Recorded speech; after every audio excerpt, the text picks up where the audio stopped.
Camino a Cristo, capítulo 3. Un poder misterioso que convence. ¿Cómo se justificará el hombre con Dios? ¿Cómo se hará justo el pecador? Solamente por intermedio de Cristo podemos ponernos en armonía con Dios y la santidad. Pero ¿cómo debemos ir a Cristo? Muchos formulan la misma pregunta que hicieron las multitudes el día de Pentecostés, cuando convencidas de su pecado exclamaron: ¿qué haremos? La primera palabra de contestación de Pedro fue: arrepentíos. Poco después, en otra ocasión dijo: arrepentíos pues, y volveos a Dios, para que sean borrados vuestros pecados. Hechos capítulo 2, versículo 38, y el capítulo 3, versículo 19. El arrepentimiento comprende tristeza por el pecado y abandono del mismo. No renunciaremos al pecado a menos que veamos su pecaminosidad. Mientras no lo repudiemos de corazón, no habrá cambio real en la vida. Hay muchos que no entienden la naturaleza verdadera del arrepentimiento. Gran número de personas se entristecen por haber pecado y aún se reforman exteriormente, porque temen que su mala vida les acarree sufrimientos. Pero esto no es arrepentimiento en el sentido bíblico. Lamentan la pena más bien que el pecado. Tal fue el dolor de Esaú cuando vio que había perdido su primogenitura para siempre.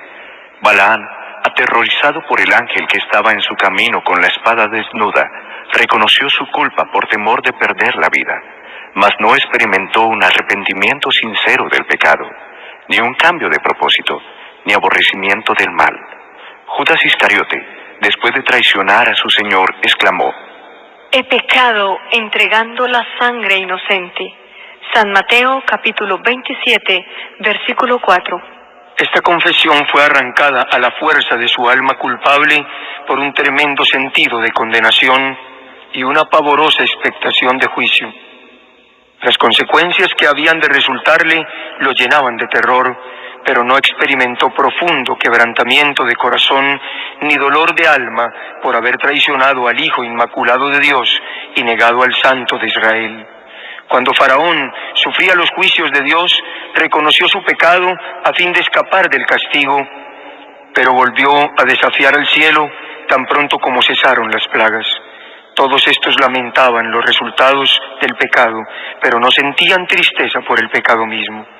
Mas cuando el corazón cede a la influencia del Espíritu de Dios, la conciencia se vivifica y el pecador discierne algo de la profundidad y la santidad de la sagrada ley de Dios, fundamento de su gobierno en los cielos y en la tierra. La luz verdadera que alumbra a todo hombre que viene a este mundo, ilumina las cámaras secretas del alma y se manifiestan las cosas ocultas. San Juan capítulo 1, versículo 9. La convicción se posesiona de la mente y del corazón. El pecador tiene entonces conciencia de la justicia de Jehová y siente terror de aparecer en su iniquidad e impureza delante del que escudriña los corazones. Ve el amor de Dios, la belleza de la santidad y el gozo de la pureza. Ansía ser purificado y restituido a la comunión del cielo. La oración de David, después de su caída, es una ilustración de la naturaleza del verdadero dolor por el pecado. Su arrepentimiento era sincero y profundo. No hizo ningún esfuerzo por atenuar su crimen. Ningún deseo de escapar del juicio que lo amenazaba inspiró su oración. David veía la enormidad de su transgresión, veía las manchas de su alma, aborrecía su pecado. No imploraba solamente el perdón, sino también la pureza del corazón. Deseaba tener el gozo de la santidad, ser restituido a la armonía y comunión con Dios. Este era el lenguaje de su alma. Bienaventurado aquel cuya transgresión ha sido perdonada y cubierto su pecado. Bienaventurado el hombre a quien Jehová no atribuye la iniquidad y en cuyo espíritu no hay engaño. Salmo 32, 1 y 2. Apiádate de mí, oh Dios, conforme a tu misericordia, conforme a la muchedumbre de tus piedades, borra mis transgresiones, porque yo reconozco mis transgresiones, y mi pecado está siempre delante de mí. Purifícame con hisopo, y seré limpio. Lávame y quedaré más blanco que la nieve. Crea en mí, oh Dios, un corazón limpio, y renueva un espíritu recto dentro de mí. No me eches de tu presencia y no me quites tu Santo Espíritu. Restitúyeme el gozo de tu salvación y el Espíritu de gracia me sustente. Líbrame del delito de sangre, oh Dios, el Dios de mi salvación. Cante mi lengua tu justicia. Salmo 51, 1 al 14. Efectuar un arrepentimiento como este está más allá del alcance de nuestro propio poder. Se obtiene solamente de Cristo, quien ascendió a lo alto y ha dado dones a los hombres. Precisamente este es un punto sobre el cual muchos yerran y por esto dejan de recibir la ayuda que Cristo quiere darles. Piensan que no pueden ir a Cristo a menos que se arrepientan primero y que el arrepentimiento los prepara para el perdón de sus pecados. Es verdad que el arrepentimiento precede al perdón de los pecados, porque solamente el corazón quebrantado y contrito es el que siente la necesidad de un Salvador, pero ¿debe el pecador esperar hasta que se haya arrepentido para poder ir a Jesús? ¿Ha de ser el arrepentimiento un obstáculo entre el pecador y el Salvador? La Biblia no enseña que el pecador deba arrepentirse antes de poder aceptar la invitación de Cristo. Venid a mí todos los que estáis cansados y agobiados, y yo os haré descansar. San Mateo capítulo 11, versículo 28. La virtud que viene de Cristo es la que guía a un arrepentimiento genuino. San Pedro habla del asunto de una manera muy clara en su exposición a los israelitas cuando dice: A este Dios le ensalzó con su diestra para ser príncipe y salvador, a fin de dar arrepentimiento a Israel y remisión de pecados. Hechos capítulo 5, versículo 31. No podemos arrepentirnos sin que el Espíritu Santo despierte la conciencia, más de lo que podemos ser perdonados sin Cristo. Cristo es la fuente de todo buen impulso. Él es el único que puede implantar en el corazón enemistad contra el pecado. Todo deseo de verdad y de pureza, toda convicción de nuestra propia pecaminosidad, es una prueba de que su Espíritu está obrando en nuestro corazón. Jesús dijo: Yo, si fuere levantado en alto de sobre la tierra, a todos los atraeré a mí mismo. San Juan capítulo 12, versículo 32. Cristo debe ser revelado al pecador como el Salvador que muere por los pecados del mundo. Y cuando consideramos al Cordero de Dios sobre la cruz del Calvario, el misterio de la redención comienza a abrirse a nuestra mente y la bondad de Cristo nos guía al arrepentimiento. Al morir Cristo por los pecadores, manifestó un amor incomprensible, y este amor, a medida que el pecador lo contempla, enternece el corazón, impresiona la mente e inspira contrición en el alma. Es verdad que algunas veces los hombres se avergüenzan de sus caminos pecaminosos y abandonan algunos de sus malos hábitos antes de darse cuenta de que son atraídos a Cristo. Pero cuando hacen un esfuerzo por reformarse con un sincero deseo de hacer el bien, es el poder de Cristo el que los está atrayendo. Una influencia de la cual no se dan cuenta obra sobre el alma. La conciencia se vivifica y la vida externa se enmienda. Y a medida que Cristo los induce a mirar su cruz y contemplar a quien han traspasado sus pecados, el mandamiento despierta la conciencia. La maldad de su vida, el pecado profundamente arraigado en su alma se les revela. Comienzan a entender algo de la justicia de Cristo y exclaman: ¿qué es el pecado para que exigiera tal sacrificio por la redención de su víctima? ¿Fueron necesarios todo este amor, todo este sufrimiento, toda esta humillación para que no pereciéramos, sino que tuviéramos vida eterna? El pecador puede resistir a este amor, puede rehusar ser atraído a Cristo, pero si no se resiste, será atraído a Jesús. Un conocimiento del plan de la salvación lo guiará al pie de la cruz, arrepentido de sus pecados que han causado los sufrimientos del amado Hijo de Dios. La misma inteligencia divina que obra en la naturaleza habla al corazón de los hombres y crea un deseo indecible de algo que no tienen. Las cosas del mundo no pueden satisfacer su ansiedad. El Espíritu de Dios está suplicándoles que busquen las cosas que solo pueden dar paz y descanso: la gracia de Cristo y el gozo de la santidad. Por medio de influencias visibles e invisibles, Cristo, nuestro Salvador, está está constantemente obrando para atraer el corazón de los hombres de los vanos placeres del pecado a las bendiciones infinitas que pueden disfrutar en él. A todas estas almas que están procurando vanamente beber en las cisternas rotas de este mundo, se dirige el mensaje divino. El que tiene sed, venga, y el que quiera, tome del agua de la vida de balde. Apocalipsis capítulo 22, versículo 17. Los que en vuestro corazón anheláis algo mejor que lo que este mundo puede dar, reconoced este deseo como la voz de Dios que habla a vuestras almas. Pedidle que os dé arrepentimiento, que os revele a Cristo en su amor infinito y en su pureza perfecta. En la vida del Salvador quedaron perfectamente ejemplificados los principios de la ley de Dios y el amor a Dios y al hombre. La benevolencia y el amor desinteresado fueron la vida de su alma. Contemplándolo, nos inunda la luz de nuestro Salvador y podemos ver la pecaminosidad de nuestro corazón. Podemos lisonjearnos como Nicodemo de que nuestra vida ha sido muy buena, de que nuestro carácter es perfecto y pensar que no necesitamos humillar nuestro corazón delante de Dios como el pecador común, pero cuando la luz de Cristo resplandece en nuestras almas, vemos cuán impuros somos, discernimos el egoísmo de nuestros motivos y la enemistad contra Dios que ha manchado todos los actos de nuestra vida. Entonces, reconocemos que nuestra propia justicia es en verdad como andrajos inmundos y que solamente la sangre de Cristo puede limpiarnos de las manchas del pecado y renovar nuestro corazón a su semejanza.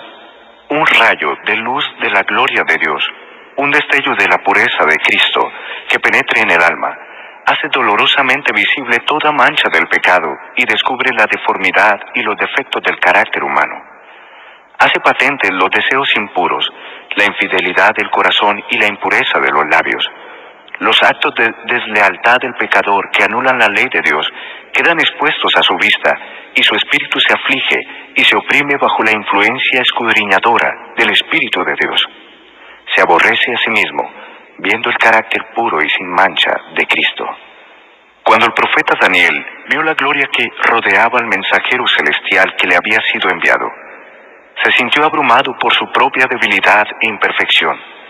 Describiendo el efecto de la maravillosa escena, dice: No quedó en mí esfuerzo, y mi lozanía se me demudó en palidez de muerte, y no retuve fuerza alguna. Daniel capítulo 10, versículo 8. Cuando el alma se conmueve de esta manera, odia el egoísmo, aborrece el amor propio y busca, mediante la justicia de Cristo, la pureza de corazón que está en armonía con la ley de Dios y con el carácter de Cristo. San Pablo dice que en cuanto a justicia que haya en la ley, es decir, en cuanto se refiere a las obras externas, era irreprensible, pero cuando comprendió el carácter espiritual de la ley, se vio a sí mismo pecador. Juzgado por la letra de la ley como los hombres la aplican a la vida externa, se había abstenido de pecado, pero cuando miró en la profundidad de sus santos preceptos y se vio como Dios lo veía, se humilló profundamente y confesó su maldad. Dice: Y yo, aparte de la ley, vivía en un tiempo, mas cuando vino el mandamiento, revivió el pecado, y yo morí. Romanos capítulo 7, versículo 9. Cuando vio la naturaleza espiritual de la ley, mostrósele el pecado en su verdadera deformidad y su estimación propia se desvaneció. No todos los pecados son delante de Dios de igual magnitud. Hay diferencia de pecados a su juicio, como la hay a juicio de los hombres. Sin embargo, aunque este o aquel acto malo pueda parecer frívolo a los ojos de los hombres, ningún pecado es pequeño a la vista de Dios. El juicio de los hombres es parcial e imperfecto, mas Dios ve todas las cosas como son realmente. El borracho es detestado y se dice que su pecado lo excluirá del cielo, mientras que el orgullo, el egoísmo y la codicia muchísimas veces pasan sin condenarse. Sin embargo, estos son pecados que ofenden especialmente a Dios, porque son contrarios a la benevolencia de su carácter, a ese amor desinteresado que es la misma atmósfera del universo que no ha caído. El que cae en alguno de los pecados grandes puede avergonzarse y sentir su pobreza y necesidad de la gracia de Cristo, pero el orgullo no siente ninguna necesidad y así cierra el corazón a Cristo y a las infinitas bendiciones que Él vino a derramar. El pobre publicano que oraba diciendo: Dios, ten misericordia de mí, pecador. San Lucas 18:13. Se consideraba a sí mismo como un hombre muy malvado, y así lo consideraban los demás. Pero él sentía su necesidad, y con su carga de pecado y vergüenza vino delante de Dios implorando su misericordia. Su corazón estaba abierto para que el Espíritu de Dios hiciese en él su obra de gracia y lo libertase del poder del pecado.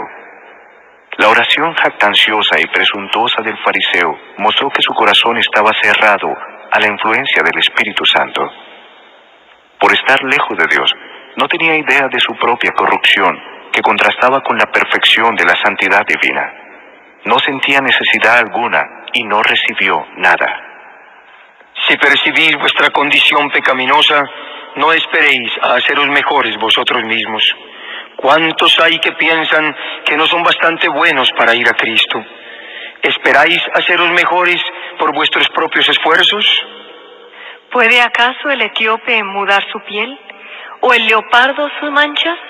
Entonces podréis vosotros también obrar bien, que estáis habituados a obrar mal.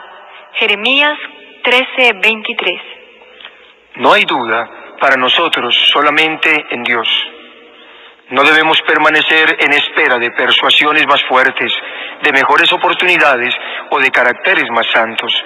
Nada podemos hacer por nosotros mismos. Debemos ir a Cristo tales como somos.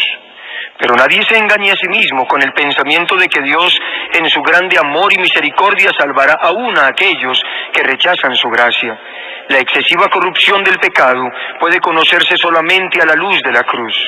Cuando los hombres insisten en que Dios es demasiado bueno para desechar a los pecadores, miren al Calvario. Fue porque no había otra manera en que el hombre pudiese ser salvo, porque sin este sacrificio era imposible de que la raza humana escapara del poder contaminador del pecado y se pusiera en comunión con los seres santos, imposible que los hombres llegaran a ser partícipes de la vida espiritual. Fue por esta causa, por lo que Cristo tomó sobre sí la culpabilidad del desobediente y sufrió en lugar del pecador. El amor, los sufrimientos y la muerte del Hijo de Dios, todo da testimonio de la terrible enormidad del pecado y prueba que no hay modo de escapar de su poder, ni esperanza de una vida más elevada, sino mediante la sumisión del alma a Cristo. Algunas veces, los impenitentes se excusan diciendo de los que profesan ser cristianos: soy tan bueno como ellos. No son más abnegados, sobrios, ni circunspectos en su conducta que yo. Les gustan los placeres y la complacencia propia, tanto como a mí.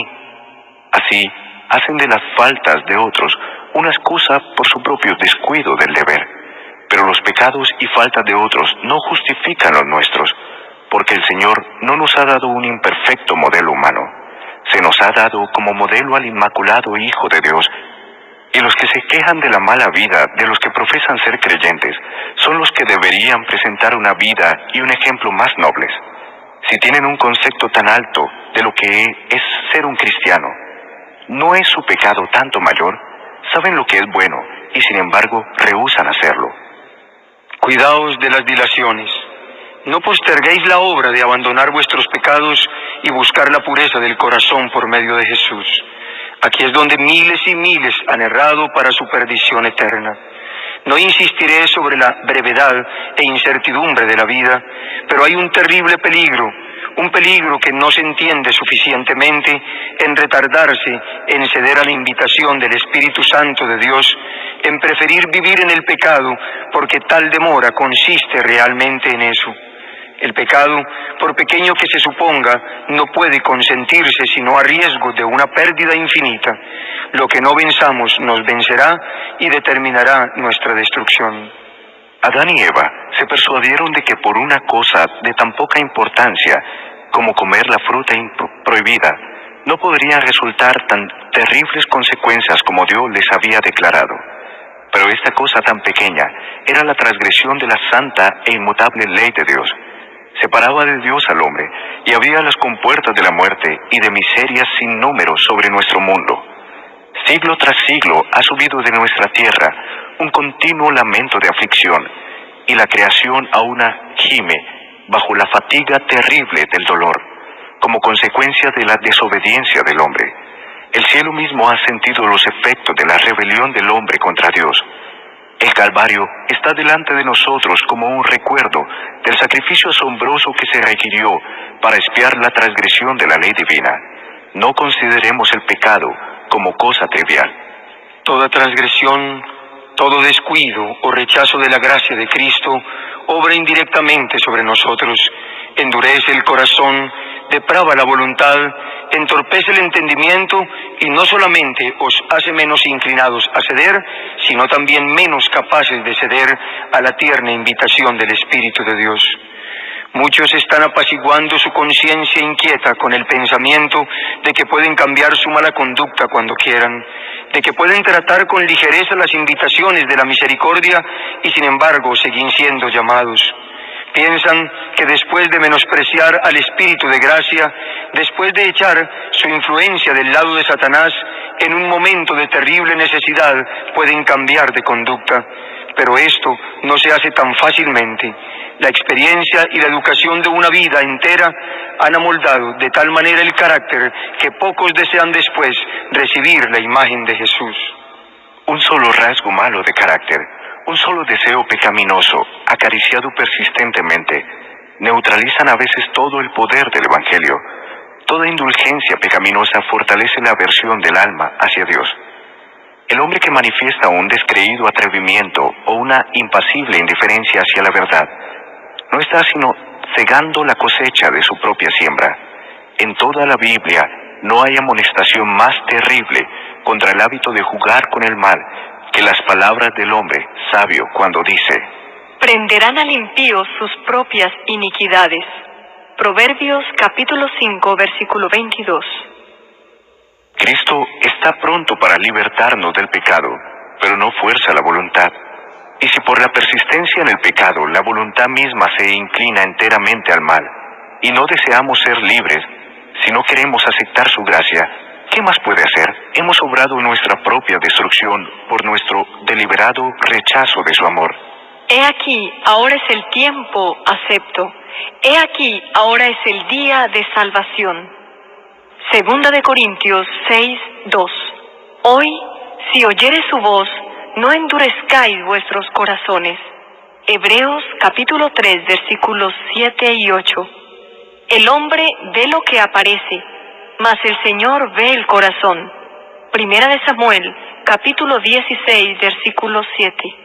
El corazón humano, con sus encontradas emociones de gozo y de tristeza, el extraviado y caprichoso corazón, morada de tanta impureza y engaño. Él sabe sus motivos, sus mismos intentos y miras. Id a Él con vuestra alma manchada como está, como el salmista abrir sus cámaras al ojo que todo lo ve, exclamando: escudriñame, oh Dios, y conoce mi corazón. Ensáyame y conoce mis pensamientos, y ve si hay en mí algún camino malo, y guíame en el camino eterno.